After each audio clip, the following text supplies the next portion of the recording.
Tous en scène. Une émission de radio Grille ouverte présentée, animée et réalisée par Jérémy Adrian et Yves Defagot. Tous en scène, une émission d'actualité culturelle et musicale diffusée en direct les 1er, 3e et 5e lundis de 19h à 21h. Rediffusée le jeudi de 10h à 11h. C'est la deuxième partie de l'émission qui commence. Il est 20h pour ceux qui nous écoutent en direct le lundi soir. Et nous accueillons donc Gérard Guy et Fanny de Charentonnet. Et le vent. Oui, bonjour aux auditeurs qui nous rejoignent ou qui nous écouteront vendredi à 18h en rediffusion de cette émission. Alors au cours de cette deuxième heure de Tous en scène, outre effectivement Toine et le vent dont vont nous parler Gérard et Fanny, eh bien nous aurons également l'occasion d'aller aux fêtes de Sainte-Barbe, enfin aux futures fêtes de Sainte-Barbe à Alès et à Grand-Combe, avec notamment Charbon-en-Radon. Et nous nous préoccuperons également de l'accès aux salles de cinéma pour ou par les personnes handicapées à l'occasion des journées Le Ciné pour tous. Mais d'abord, bonjour Fanny. Bonjour. Bonjour Fanny, merci de nous avoir rejoints et bonjour Gérard. Bonjour. Cela me fait plaisir de te retrouver Gérard ici devant un micro et d'entendre ta voix. Tu sais que nous avons des gens qui demandent quand le retour de Gérard Guy sur l'antenne de Grille ouverte. Bientôt. À bientôt, alors en début 2017, janvier. Oui. Ah non, mais ça, attention, et là, mais ça tu va, prends là. date. Hein, là. Oui. Oui. Mais je peux là. Pour une nouvelle chronique. Pour une nouvelle chronique. Le lundi à 9h10 et à 12h05. Ah ouais. Amis, chantez toujours. On va parler chansons. Oui. On va parler chansons dans cette chronique, mais il y a de la demande, je ne mens pas. Alors j'en profite de le faire en public, là, maintenant, bien sûr, et à l'antenne. Ah, je suis coincé, quoi. Ah oui, là, t'es coincé, là, mon ami. Mais aujourd'hui, si vous êtes là, Fanny de Charentonnet et Gérard, c'est pour parler d'un ouvrage qui va sortir officiellement dans 48 heures, mercredi, à la médiathèque de Saint-Christol-les-Alès. À partir de 16h, oui. À partir de 16h. Disons, c'est d'une précision. Alors, là, on est carrément dans le compte à rebours. Hein, on se croirait à la NASA, presque. C'est vrai, oui.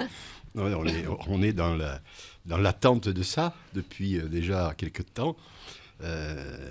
C'est allé très vite, en fait. À partir du moment où on a expédié ça à un éditeur, le même qui avait édité mon bouquin là, sur les chroniques radiophoniques. Complice Édition. Gérard et Marielle Roger. Ça s'est passé très vite, en fait. On l'a eu très rapidement. Hein.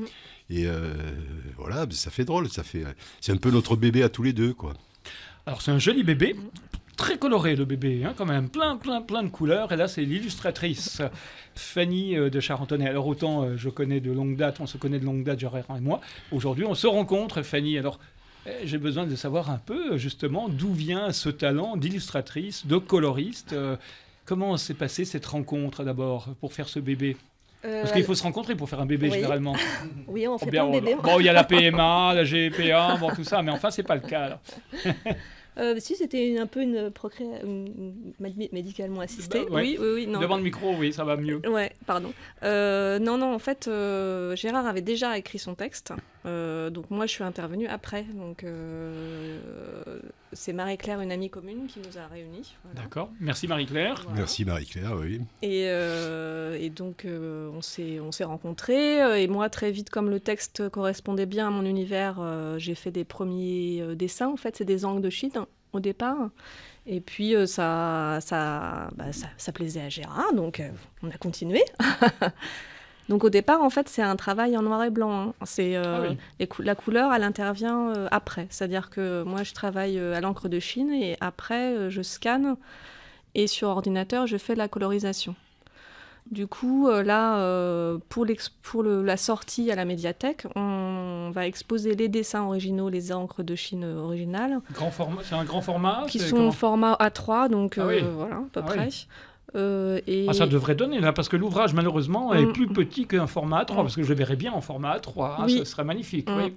Au départ, Mais ce serait un peu grand. À l'achat, ça serait un peu grand, puis à l'achat pour l'auteur, enfin pas pour l'auteur, mais pour le lecteur, ce serait assez cher, je pense. Oui, voilà. Il y a quand même des coûts derrière qui font que ça a été choisi en format A5. De toute façon, on n'aurait pas voulu d'un truc trop grand, parce que je trouve que ces albums ces grands albums pour les gamins, je trouve ça ridicule, quoi, parce qu'ils n'arrivent pas à le tenir, ben oui, ils n'arrivent pas à l'ouvrir, donc je trouve ça un peu ridicule.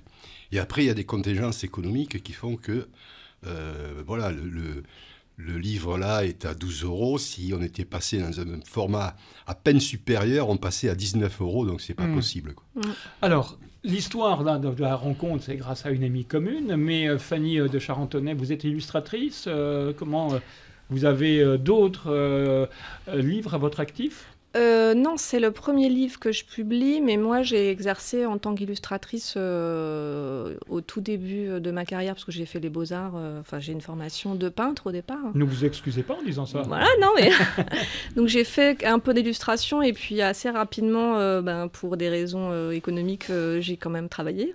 Donc voilà, ça a pris un peu moins d'importance dans ma vie, et puis là c'était l'occasion... Je continuais un peu à travailler, mais en pointillé. Donc là, le projet fait que c'est plus facile, en synergie à plusieurs, de se motiver. Parce que j'en avais déjà fait des projets de bouquins pour enfants, mais c'est vrai que tout seul, écrire les textes, faire les illustrations, c'est plus compliqué. Voilà. Et puis là, c'est vrai j'avais un beau texte qui m'inspirait, qui correspondait bien à mon univers, parce que c'est vrai que Toine, donc c'est un petit garçon qui est dehors, qui est confronté aux éléments, au vent. Et, un peu comme aujourd'hui, quoi. Voilà. C'est très Févenol. et du coup, c'est vrai que ça m'inspirait bien, quoi. Donc c'était bien. Alors, d'où est venue cette histoire, Gérard, puisque toi, tu es l'auteur du texte, et ensuite, justement, illustré et mis en musique, en quelque sorte, par Fanny?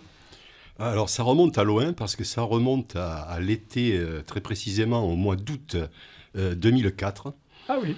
Il y a eu une tornade qui a balayé Alès et les environs d'Alès, qui a couché les arbres, et nous, on venait de rentrer dans la maison quand ça s'est déchaîné d'un coup. On ne l'a pas vu venir. Et quand on est sorti, ça a duré 20 minutes, cette histoire-là. Et quand on est sorti, la pergola a été envolée, les meubles de jardin n'étaient plus là. Le toit, il y avait 3 mètres carrés de toit qui étaient partis. Voilà.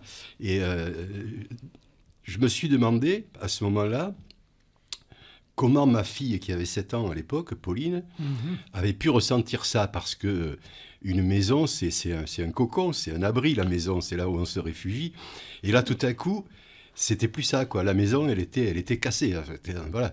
Et voilà. Alors, je me suis demandé comment elle pouvait avoir ressenti ça. Et puis, c'est resté dans un coin de ma tête. Et Toine et le vent commencent exactement comme ça, par un vent violent qui s'abat sur le jardin de Toine. Voilà. Et c'est l'occasion ensuite de raconter que... Alors, ce texte est resté dans tes tiroirs ou dans ma ton tête, ordinateur dans ma tête. Et puis j'y pensais de temps en temps. Je n'osais pas passer à l'écriture. Bon, c'était là, quoi. Et puis un jour de l'été 2014, j'ai pris mon ordinateur et puis j'ai commencé à taper le texte. Mais il est sorti assez facilement parce que je l'avais dans la tête mûri depuis un bon moment, quoi. Depuis 10 ans. Voilà. Après, bon, j'ai rajusté, je l'ai retravaillé. Il y a eu une première illustratrice qui s'est intéressée au texte, qui était tombée dessus par hasard et qui voulait absolument le faire. Parce qu'on peut tomber par hasard sur des textes de... Non, c'est que je l'avais expédié à son mari, qui est un écrivain que tu connais, Martin Boré. Et son épouse voulait le faire, et puis finalement, ça a traîné, elle ne s'en sortait pas. Donc voilà, récupéré, c'est là qu'est intervenue Marie-Claire Mazéier, qui nous a fait nous rencontrer. Belle rencontre. Joli bébé. Et ça commence précisément par cette phrase, c'est un beau jour d'été. Et là, premier dessin, effectivement, d'un jardin, là, du vert, plein de vert, Fanny. Ouais. Est-ce que ça rend compte bien de votre travail, de ce que vous avez initialement posé comme couleur? Ah oui, l'impression, ouais. C'est très fidèle. C'est fidèle. Oui. On était attentifs à ça, on était un peu inquiets de savoir comment les couleurs allaient ressortir, et puis c'est ça, quoi. C'est bien ça. Là, par exemple, il y a un chouette dessin de Toine qui contemple une procession de fourmis. Ouais. Voilà. Avant que surgisse un vent terrible. Alors le vent, la figure du vent, effectivement, là, vous l'avez donné, vous l'avez animé, mais vous lui avez donné en fait figure. Oui, voilà. Ouais. Il fallait qu'il fasse un peu peur quand même, parce que voilà, il faut que. Il est terrifiant ce vent, avec ses grands yeux. Voilà, il faut que les enfants ils aient peur aussi. C'est un peu comme un cauchemar, donc c'est vrai que c'est important qu'il ait cette figure-là du monstre un peu quelque part, quoi. Alors Pauline, maintenant elle a lu, Toine, elle s'est souvenue de cet été 2004 où la tornade s'est abattue chez vous. Pas vraiment, non. Pas vraiment. Mais bon, elle est grande maintenant, elle va avoir 20 ans. Là. Ah oui, non, mais... Mais en quelque sorte, c'est lui est dédié, c'est grâce à elle que Toine et le vent aux éditions Complices existent aujourd'hui. C'était cette interrogation de départ, quoi.